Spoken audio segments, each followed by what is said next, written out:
Graduation party nga po pala ngayon ni Kuya. Kaya punta kami sa eskwelahan niya para mag-celebrate ng farewell party at meron din pong farewell mass para sa mga grade 6 students. Simple lang naman po mag-celebrate dito ang mga grade school graduates.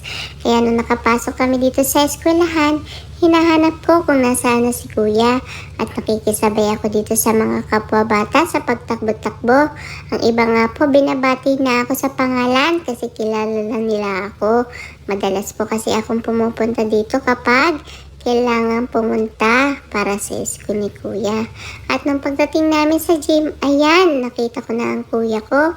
Andun siya sa may bandang unahan, kaya nilapitan ko at binigyan niya po ako netong little duck. Bigay daw po sa kanya ito ng teacher niya, kaya ibinigay niya sa akin. Ang sweet naman ng Kuya ko. Gift sa kanya pero ibinigay niya sa akin.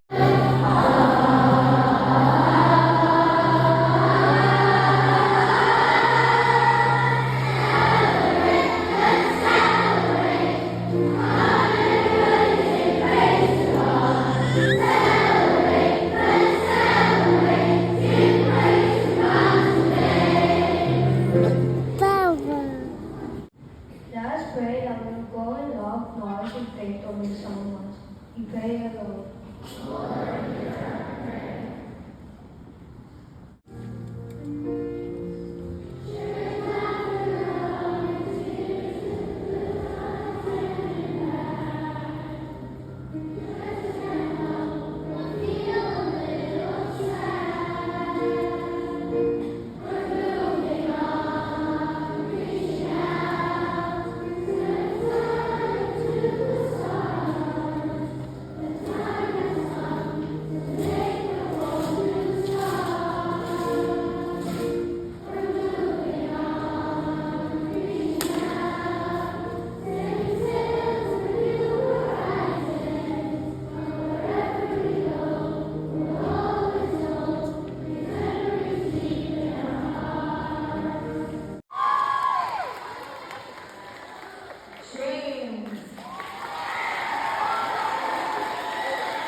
Congratulations for our students in 6A.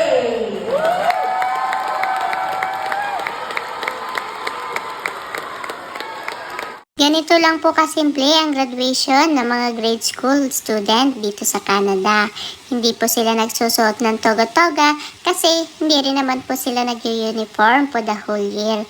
At lalo't higit, wala din pong ibinibigay na award sa mga student. Gusto po kasi nila pantay-pantay ang lahat ng mga estudyante nila. Kaya hindi po sila nagbibigay ng kahit anong award sa mga bata kapag nagtatapos sila ng grade 6. Pauwi na nga po pala kami at medyo naramdaman ko ang lungkot kasi mamimiss ko ang school na to. At pagdating namin ng bahay, kumain lang at naligo at nagbihis uli ang kuya ko. Kasi sabi niya may pupuntahan daw po siyang graduation party kasama ang mga classmates niya. Aba, binata na ang kuya ko kasi may party-party na siyang pinupuntahan at ang pormahan niya naman po, tingnan nyo, may pa-necktie pa siya. Habang ako dito sa gilid ay proud na pinapanood ko si Kuya sa kanyang pag-aayos. Diba? Kinikilig pa ako kasi parang ang pogi-pogi ni Kuya. Pero ang totoo, proud po ako sa Kuya ko kasi napakabait niya at lagi po siyang nakikinig kay Mami at Daddy. At alam ko po, pinagbubutihan niya lagi ang kanyang pag-aaral. At syempre, hindi lang ito yung farewell kasi ito yung start mo para mas lalo mong pagbutihin ang pag-aaral mo pagdating mo ng grade 7. Proud na proud kami lagi sa iyo, Kuya. Thank you sa pag-aalaga sa amin ni Lily. At enjoy lang lagi sa life para happy tayo.